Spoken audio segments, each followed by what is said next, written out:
Dovydas Rimkenzo Rimkus – kovotojas, interneto personažas, žmogus, kuris savo populiarumo piką išgyveno prieš gerus 3 metus. Pompastiškais ir originaliais išėjimais į ringą pagarsėjęs kovotojas šiuo metu kovoja su savo vidiniais demonais ir pernelyg didelę baimę klausyti mergyčių.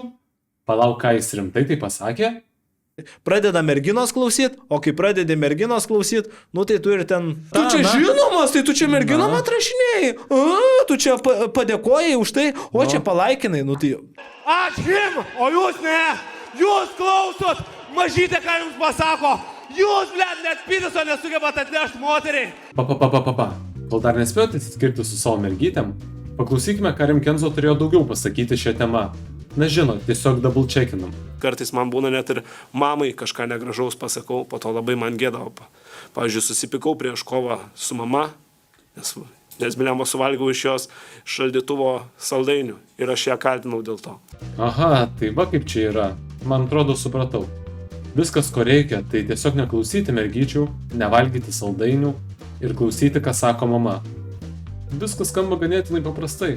Turiu dabar draugę, kuri palaiko, labai smagu, negaliu. Iš tikrųjų, tai negaliu patikėti, suradau tokią draugę ir tipo palaiko, viską neišsikalnėja, negeria, nerūko.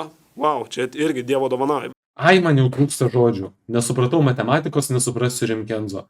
Gal tiesiog grįžkime prie vaizdo įrašo esmės. Kitokie pasikalbėjimai, nepatogus klausimai, TV3 realybės šou projektai. Tai tik dalis televizinių projektų, kuriuose teko dalyvauti mūsų vaizdo įrašo herojui. Ir čia negaliu pasakyti taikliau, nei tai padarė Mantas Katleris. Žmogus įrodė, kad jeigu turi charizmas, gal visas duris tavo atviras. Ta prasme, ar tu esi melioratorius, blėt, ar arklininkas, ar kovotojas. Jeigu turi charizmas, tu gali tikrai daug pasiekti. Beje, šis pokalbis padovanojo ir vieną ikoniškiausių kitokių pasikalbėjimų epizodų. Aš gal net nepasakosiu, jūs patys pasižiūrėkite.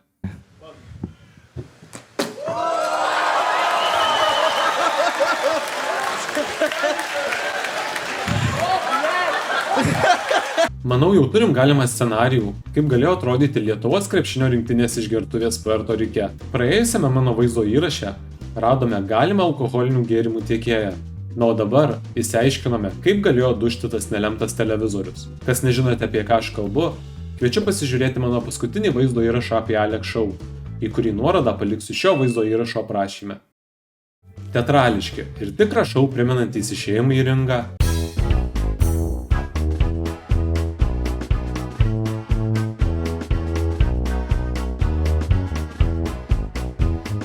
Gėlių nešimas savo varžovui ir skinamas pergalės kovų turnyruose padėjo Dovydui Rimkui susikrauti nemažą armiją sekėjų socialinėje medijoje. Būtent šis pasiektas populiarumas suteikė galimybę mūsų vaizdo įrašo herojui į Lietuvą atnešti dar neregėtą produktą – influencerių kovas. It would ruin his career. Hard shot down to the body! Oh my lord, it sounded like a thunder strike! Kaip vėliau parodė laikas, šis produktas mūsų klimato sąlygomis turėjo labai trumpą galiojimo laiką, bet šiandien ne apie tai. Vis dėlto, Rimkenzo kova prieš Remigijų Viršilą susilaukė rekordinio susidomėjimo ir privertė gerokai paplušėti Kiaukiai turnyro organizatorius, kol šie sutvarkė didelę žiūrovų bangos nulaužtą internetinę svetainę. Toks sėkmingas produktas dar labiau užpūtė internetinius Rimkenzo raumenis ir papildomas dėmesys suteikė galimybę pasėdėti mano jau aptartų projektų, nepatogus klausimai ir kitokie pasikalbėjimai kėdėse, jau nekalbant apie realybės šou Meilė be sienų, kuriame Rimkus rodė savo vilionių gebėjimus. You want to take it off, yeah?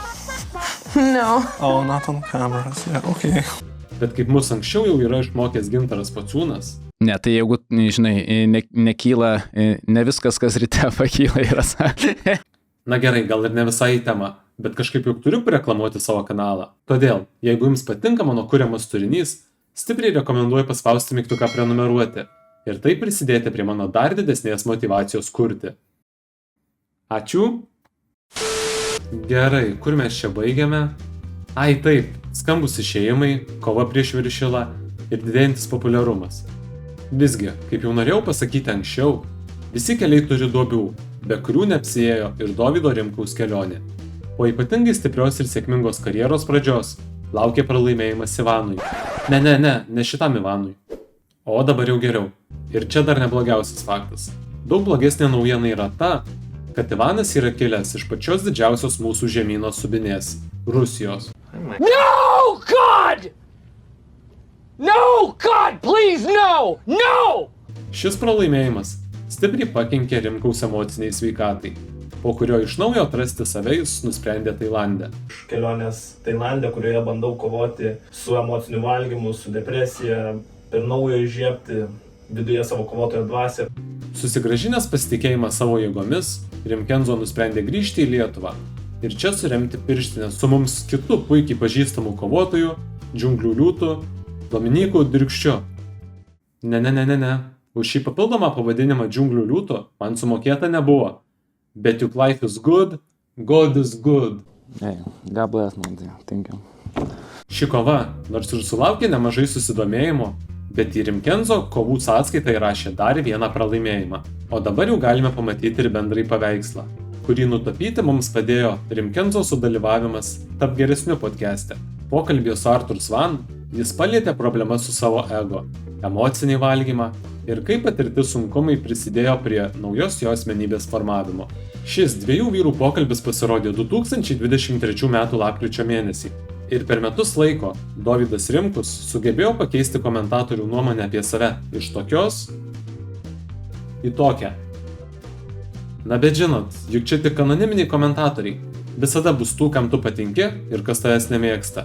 Vis dėlto, Rimkenzo transformacija puikiai atspindi ir jo požiūris į kitą kovotoją, Arnoldą Misiūną. Dėl ko, pavyzdžiui, noriu su Misiūnu sukovoti ir, pavyzdžiui, su kokiu Dirkščiu. Ne dėl to, kad aš ten noriu juos nužeminti, ar ten prieš tai jo buvo, kad aš noriu ten nukirsti Misiūną, nes ten kažkada buvo mano ego ten tuo momentu pažeidęs dėl to, kad pavadina ten mane klaunu. Bet dabar aš visiškai ant jo nepykstu ir aš einu į tą kovą ne dėl to, kad ten jį užmušta ar dar kažką, aš einu pasižiūrėti, ant kiek aš esu patobulėjęs. Pastebėjote, kaip žemiausiame savo taške prieš išvykstant į Tailandą Rimkenzo spinduliavo pykčiu savo varžovui, o vėliau išvalytos mintys išmokė Rimkų pakeisti požiūrį į visą situaciją. Aš Misiūnui pasiruošęs, sakysiu, galiu sakyti, mamos mirtim prižadu, kad nuplėšiu tau galvą. Mamos mirtim prižadu, kad nuplėšiu tau galvą. Ratas apsisuko. Manau, nėra sutapimas, kad psichologinių problemų kamuoto ir dabartinio Rimkenzo mintys sutampa.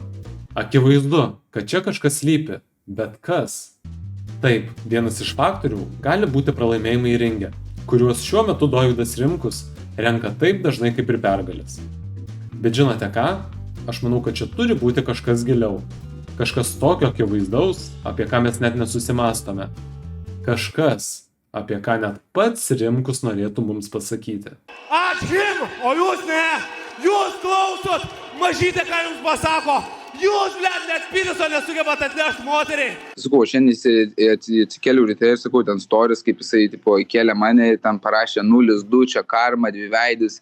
Dėl merginos, nusisukai nuo geriausio draugo, kažką, ten tokį primalė, Bingo, turim aukso puodą.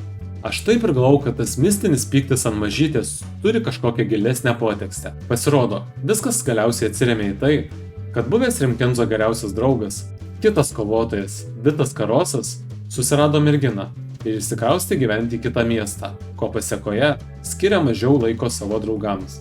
Na tik nemeluokit, kad jūs niekada nepykot ant savo draugelio, jog šis susirado merginą. O dabar kalbant rimtai. Žinoma, nereikia visko nurašyti ant vieno įvykio, bet manau tampa akivaizdu, kad Dovydas Rimkus šiuo metu vėl yra pametęs save. Nuo kūno kalbos kovų metu, kad smūgiai, kuriuos atlieka Dovydas, yra labai galingi. Čia štai taip. Iki pasisakymų spaudos konferencijose. Ir tikiuosi po šitos kovos patobulėsime abu ir lėksim jaučiu į afterį kokį pastumt smagiai ir... Sometimes need weakness, because after weakness come back strong. Weak times straight strong people create.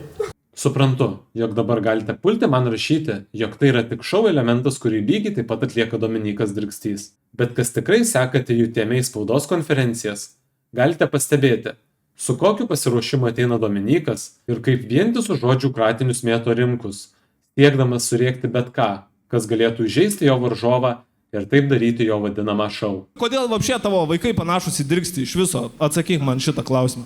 Psichologinės problemos yra sudėtingas dalykas. Tikėkime, kad Dovydui pavyks save atrasti kovų spektaklyje, grįžti į pergalių kelią, o svarbiausia atrasti save. To jam ir palinkėsiu. Na o dabar siunčiu visiems didžiulį ačiū už tai, kad pažiūrėjote šį vaizdo įrašą iki pat pabaigos. Jūs visi esate him, paspauskit like mygtuką, pakomentuokit, ką galvojate apie Dovydą Rimkų ir jo paskutinius pasirodymus. Na o dabar kaip visada, iki.